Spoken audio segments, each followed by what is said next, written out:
Caldera is a senior lecturer at Harvard Business School.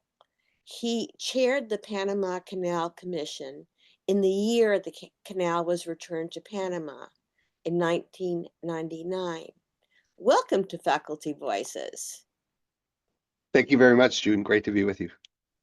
You were a member of the delegation to the transfer ceremony led by former President Jimmy Carter. And 2 weeks later, you led the delegation that officially transferred the canal on December 31st, 1999. To begin with, could you describe a little bit what that was like? Sure. I had the incredible opportunity to serve as U.S. Secretary of the Army from 1998 to 2001 in the second Clinton administration. And I was the first Latino, the first person of Latin American heritage to have a chance to do that job, and a Spanish speaker. So I got a chance to do a lot of things in Latin America. But the U.S. Army built the Panama Canal. And ever since the Panama Canal had been built, the Secretary of the Army had been in charge of the canal zone, including Fort Buchanan, the military installation in the canal zone. And so the Secretary of the Army was the executive officer for the United States responsible for the canal zone.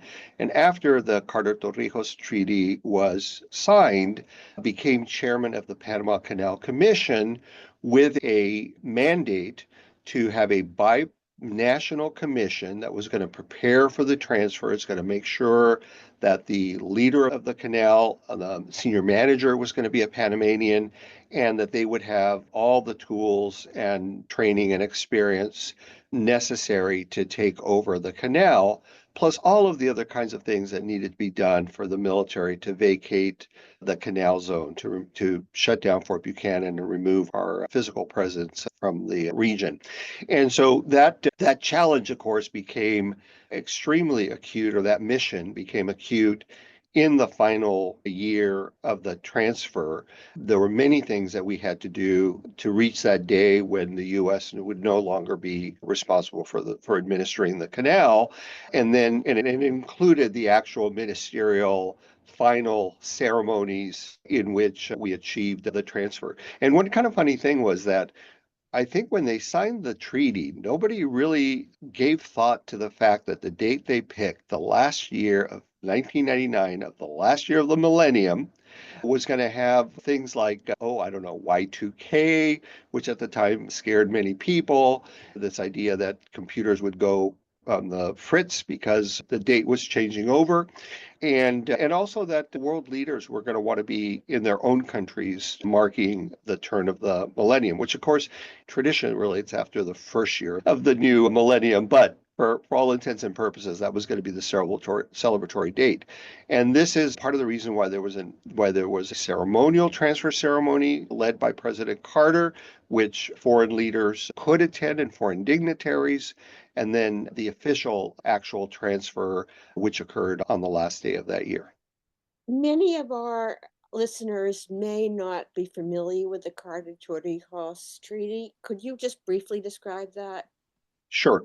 Actually, going well prior to the enactment of that treaty, when President Carter signed the treaty with the head of the president of Panama, there had been interest on parts of previous administrations, going back to President Kennedy, who really recognized that our occupying a part of Panama that divided their country, that was part of their sovereign territory, that there was something inconsistent with having that presence there that was interfering with the kinds of relationships that we as a nation wanted to have with the countries of Latin America, which is based on mutual respect and trust and respect for borders, etc. So there had been discussions about the need to transfer the canal, which had become a sore point. There had been protests in Panama. There had been violence around some of those protests. And so the idea had gained purchase as far back as the Kennedy administration. President Nixon actually wanted to do the transfer during the Nixon administration. But for the fact that he resigned and Gerald Ford did not get reelected. I heard Henry Kissinger speak at a dinner where he said, "We transferred the canal in our own interest." And the first call I had to make after we lost the election, after Ford lost the election to Carter, the first was to President Torrijos to tell him, "I'm sorry, we are not going to be able to complete this treaty and the transfer under this administration."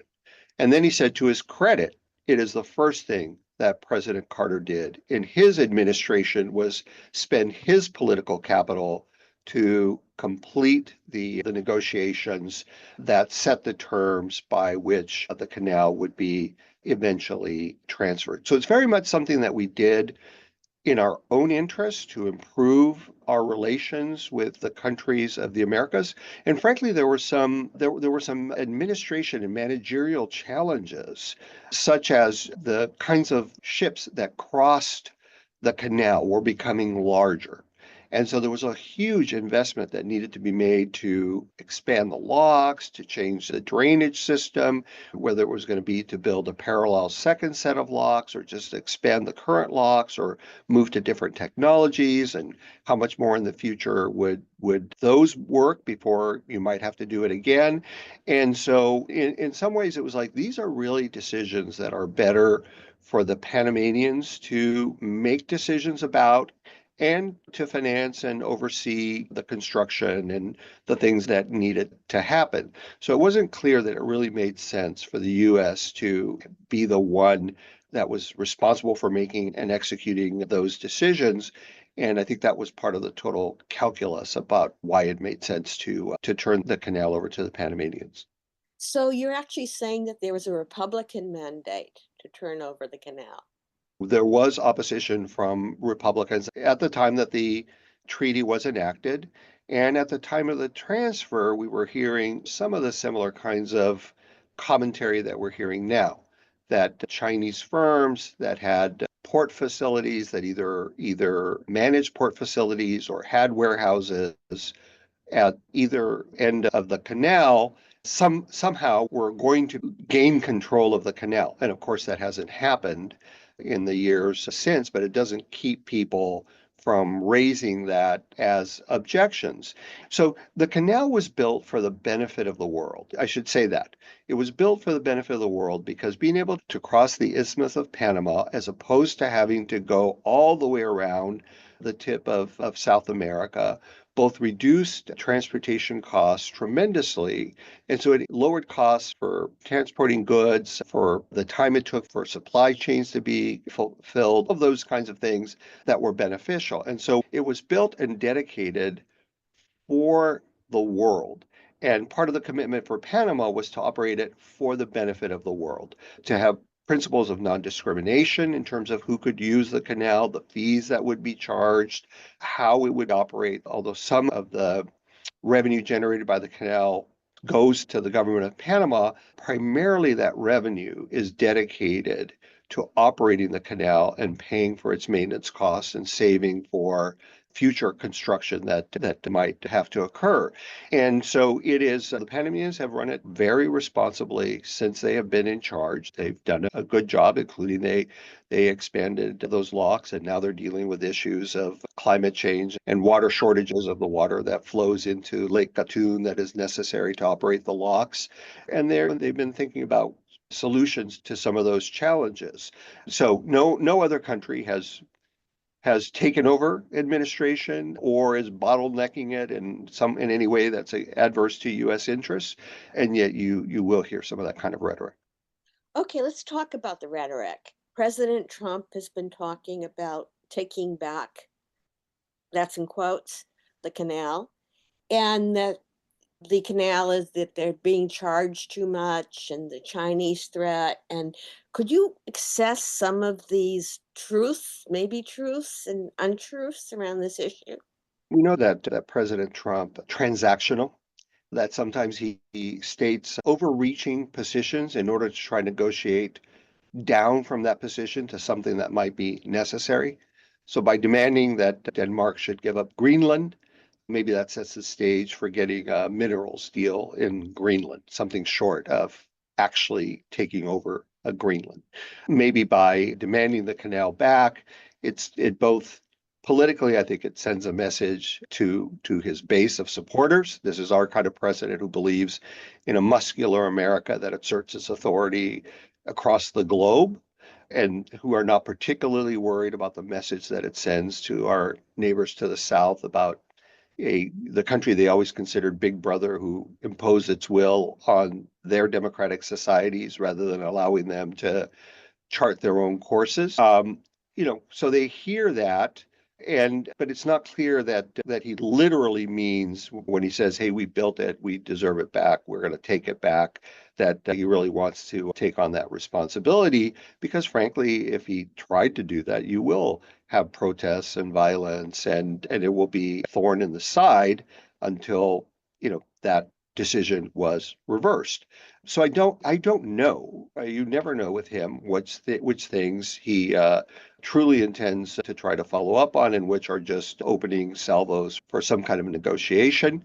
Because the canal is having challenges with recharging Lake Gatun and the water that's needed to operate the locks, there have been slowdowns in how quickly ships get through there. And if you recall, during COVID, there was a point at which there were 40, 50, 60-day backups of ships trying to transit because of precautions that were being taken.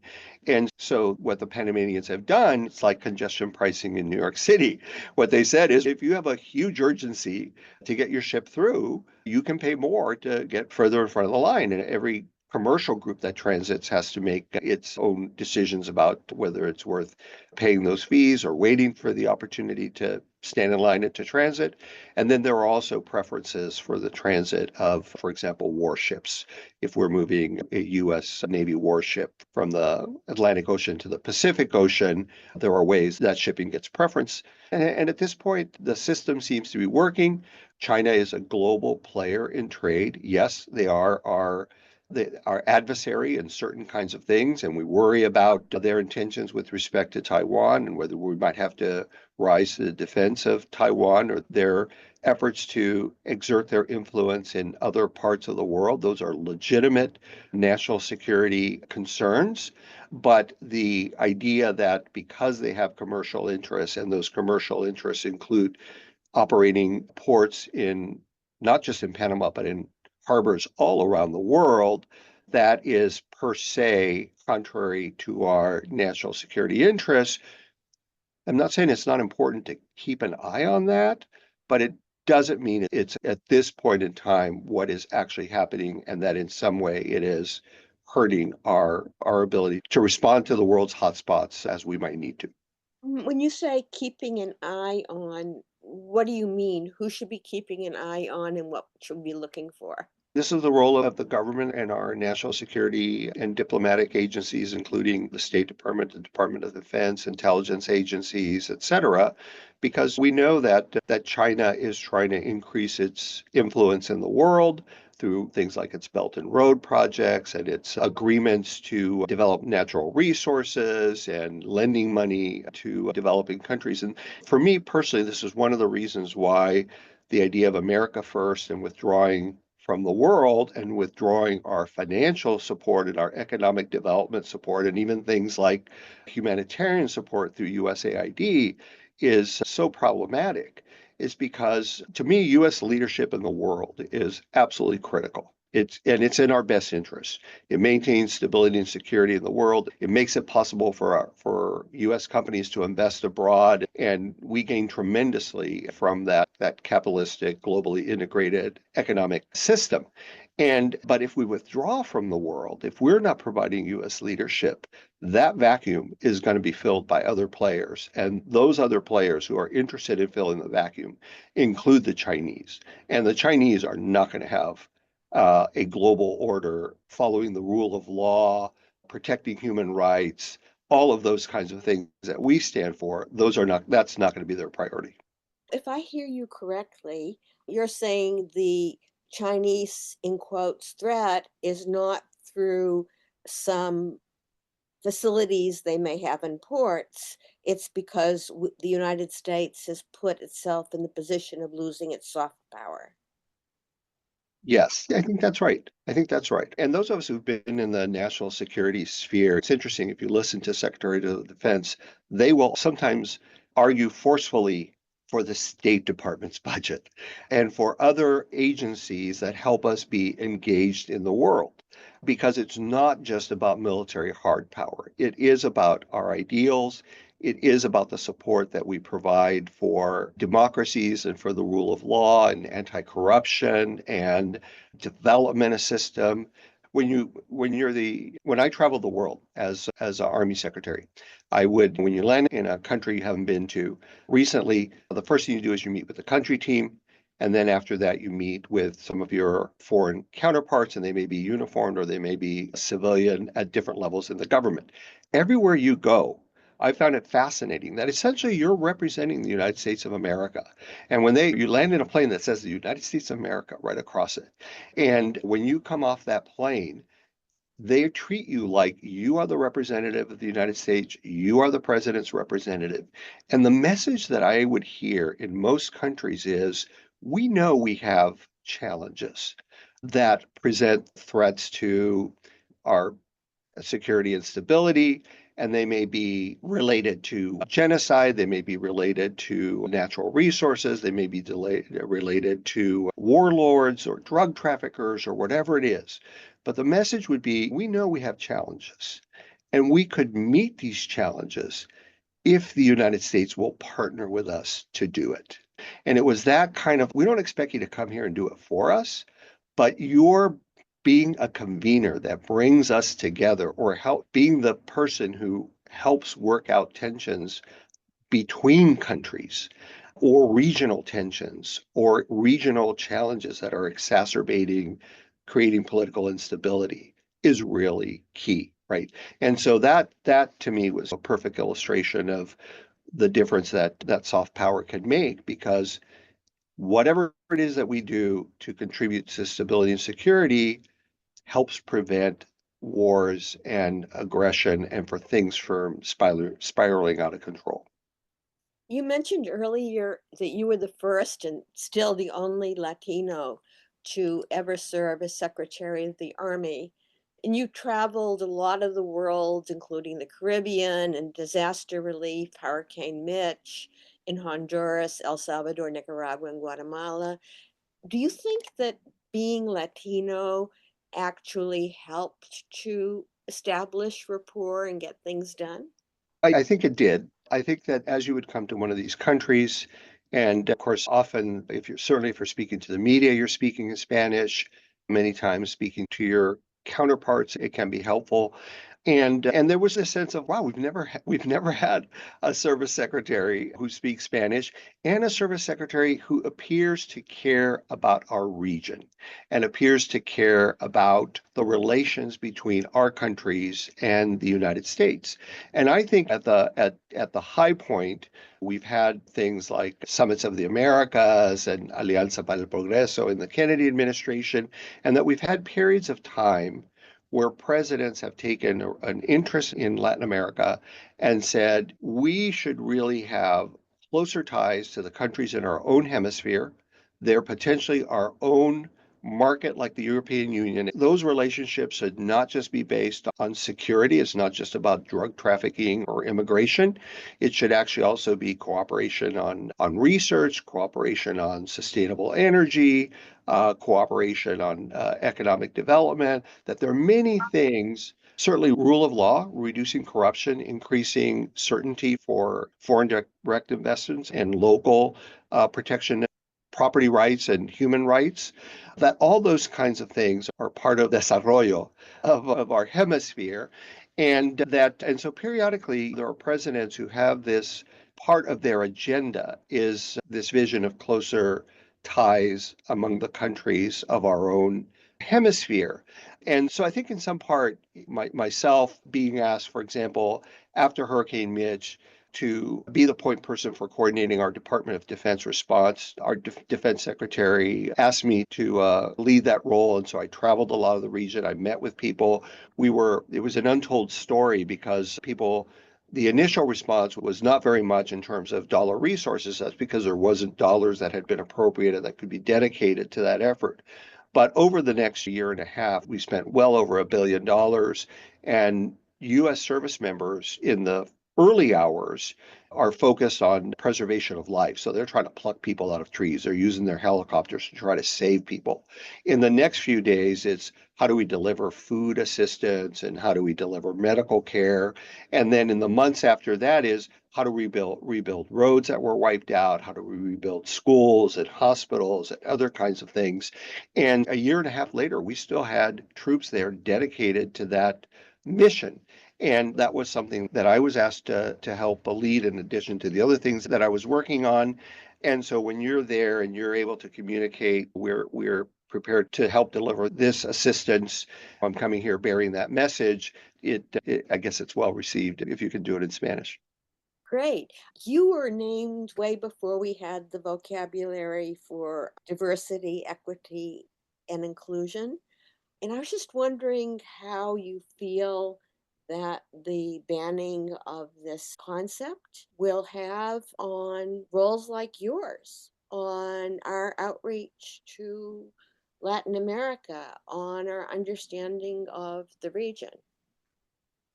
I grew up in the 60s and 70s, so I was very attuned to the civil rights movement and the war on poverty and efforts to desegregate schools and improve educational quality for racial and ethnic minorities. And I certainly, coming from an immigrant family, understood some of those challenges. And so I benefited from affirmative action, if you will, because I was a smart kid. I did very well in high school. I worked really hard. But all of a sudden, there were schools that were inviting you to apply to them that might not have otherwise. And that's part of how I ended up at West Point and becoming an Army officer. I really wanted to serve my country, and that seemed like a great challenge of a way to do it, was to get a great education and be a commissioned officer, start my career as an Army officer. And grew up in an era being very conscious that there were many people from my background, from diverse backgrounds, women who did not have the same opportunity to use their to let their talents take them as high as they might. And that our country suffers when we deny individuals with talent the encouragement or opportunities to fully make the most of their God-given talents. So I was someone who, from an early age, really believed in trying to create those opportunities when I had the opportunity to, when I hire people, and to support individuals as they're trying to learn the ropes. And one of the challenges of learning the ropes is if you don't start at an upper middle class family, you may not know what the right schools to go to, what good careers with high opportunity is, how to work the system to get an opportunity to be on the leadership track, right? And to me, all that diversity, equity, and inclusion, really what it has meant is we're widening the aperture on who we're considering so that we consider as broad a group of people, including people with disabilities, who have the talent to help contribute to our organization. And we know that at this particular moment in time, we're living in a plurality nation where we don't have any one majority racial or ethnic group. And that is going to increasingly continue to be true. And so we don't have the talent to waste of people who were in traditionally underserved communities and underrepresented communities. And that includes African Americans, Latinos, Asians, but it also includes women. If we fully created the kind of opportunity that you would expect Congress to be more than half female, since more than half of all Americans are women. But we're not anywhere near that. And so there are still a lot of doors that really are closed unless you nurture that talent and encourage people and they see that there's opportunity, right? So I'm really concerned on the national security front that this idea that, gosh, how could an African American reach 4 stars and chairman of the Joint Chiefs? It certainly couldn't have been on merit. Is that what the message is? How could a woman be the chief of naval operations? It certainly couldn't have been on merit. And if that's the implication, then the message basically is don't expect to get to the top of the general officer ranks. Maybe don't even expect to get to the general officer ranks if you are a person of color or if you're a woman. That's a disaster because young, talented, company grade and field grade officers, women and people of color and LGBTQ and others are not going to stay in the military if they believe that their opportunities to rise are capped. They're going to say, I'm going to go to the private sector where that doesn't make any difference and I can get to the top of my profession. So if we do things that send a message that's not welcoming, our officer accession programs, West Point, the Service Naval Academy, the service academies, ROTC, and then also some are commissioned through Officer Candidate School. But if ROTC and West Point, where we get a lot of our officers, if they're sending the message that says, gosh, if you go to a civilian university, you can be a member of the National Society of Hispanic Engineers, but if you come to the academy, you can't because we banned that club. What kind of message is that sending? Are we really going to be able to recruit our nation's most talented young people who we want serving our country in public service in uniform? Or are we sending a message that says your talents are not welcome? Your personal story, what makes you who you are, your heritage, your values, your love of your family and your country, we don't really want to hear about that, right?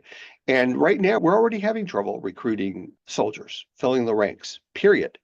If we send a message that is unwelcoming to the very people we hope will step forward to serve our country in uniform, to do these hard, dangerous jobs that we need young people to do, I just worry that we're taking a lot of risk, and I'm not sure what the payoff is, other than appeasing some people culturally who this is the message they heard from the president that we were going to put an end to all these programs. Wow, thank you very much. Do you have anything you'd like to add, either about the Panama Canal or anything else? I do believe that the world is becoming a smaller place, that we are more and more integrated. Hopefully, the tariffs that have been announced are not going to send that spiraling in the wrong direction. And but that over time, I believe that these principles are being a country that stands up for freedom, equality, democracy, the rule of law, protection of human rights, that is the right course for our nation, that we will course correct to get back there, and that we will make better relationships within the Americas a priority. And I think in part, as we see increasing diverse representation in the Congress, including individuals who are children of immigrants, that there are those who will say, yes, we need to pay attention to our foreign policy with respect to Europe and Asia and Africa and the Middle East, but let's not forget our policy within our own hemisphere where we can chart a better future for all of our people. Thank you very much. You've been listening to Faculty Voices. Luis E. Caldera is a senior lecturer at Harvard Business School. Thank you very much. Thank you, Jude.